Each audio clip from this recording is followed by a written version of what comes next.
Can we brush up on the not so good side of Letterman when you did the interview, which eventually led to being removed from Letterman? Do you want to talk about that? Well, I wasn't removed from Letterman for what went on. I was, always got interviewed thousands of times, and Right. I went into this interview because there was a writer at the show who said, there's a guy who wants to write a story on it. And my biggest mistake was I didn't go to the producers and say, hey, the New York Times wants to do an article on me doing warm up. I was pretty confident in everything, and the probably 600 interviews I'd ever done about Letterman, including this is one of them.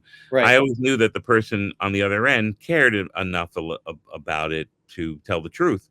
Right. Well, this was manipulated. This was this was a thing that they were talking about female comedians and why there weren't that many female comedians on the show.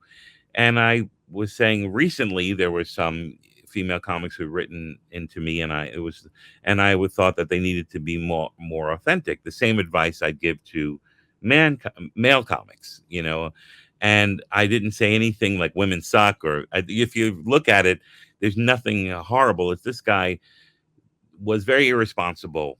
There was a thing that Amy, what's her face, said in that some quote, and this guy, if he had interviewed me and asked me about this kind of stuff, and he said, like, I can't think of her last name all of a sudden. Amy, the famous Amy comic. Oh, Amy Schumer. Amy Schumer, thanks. I kept thinking Amy Stiller, who is my friend. But Amy Schumer, Amy Schumer said that he only books older white male comics. But I had given the guy who wrote the article a list of the comics I booked, and there was only 2 of all of them fit that mold. Everybody else was of color, there were women, there were men, there were, they don't know who the producers turned down or whatever. And instead of correcting Amy, he just put it in the paper and let it sit there. And it seemed like Amy Schumer said this. So and she had no idea that, she doesn't watch the show all the time. Her statement, he should have said Amy Schumer made a statement, and it turns out not to be true, but he just left it in there. So it was sort of like a hit job. And, I had a lot to deal with at the show. Dave had been in trouble before because he had an affair a year earlier with Stephanie, who was not a writer, and she was an assistant there. And he also had an article about there were no female writers at the show. So now this third article is about me and thinking that I'm, this not favoring female comics, which was bullshit. I've been booking comics since 1984, and I gave so many female comics breaks, not because they were female, but because they were great comedians. When I ran my comedy club, Wendy Liebman and Susie Essman and Brett Butler, and I listed Paula Poundstone and all these great, amazing comedians. Now I was working at the Letterman show. I didn't get the last say for all the comedians I wanted on the show. There are many I couldn't have. Because it wasn't the Eddie Brill show; it was the show that I was working on.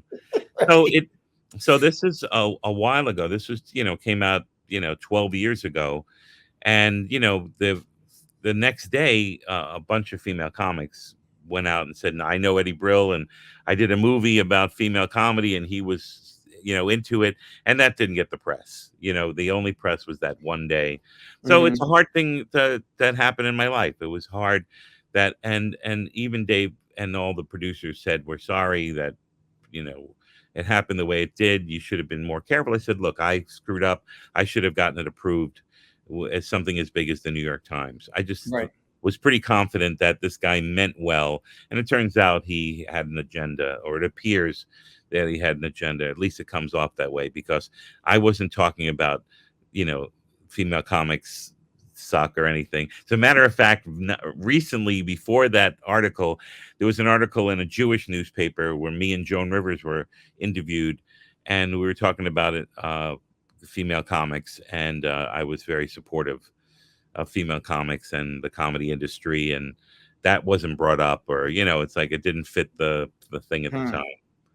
Yeah, why put something positive in a newspaper? That's not going to sell anything. Like, hey, Eddie Brill's a great guy. That sold about 2 copies. All right. Yeah. Eddie Brill's the truth is, you're right about that. They want to create this, drama out of nothing. So what the writer did was he created drama for no reason and messed up my life at the time. I didn't get fired from the show. I was still working there. I just didn't, I had a bunch of comics set up and they let me continue to book them.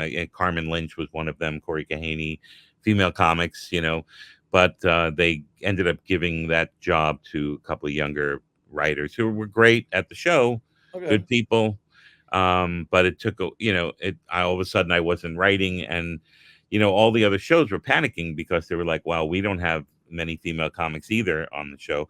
And the truth is, what could have come about from that is a dialogue about comedy and female comics on the show, but instead it was all negative imagery. And I'm pretty proud of who I am, and I knew that I had always been supportive of female comics then, now, never have been opposed, never said anything bad. And there is no place that you can look at that article and say, oh wow, that Eddie Brill's piece of shit. There's other things probably, but not that.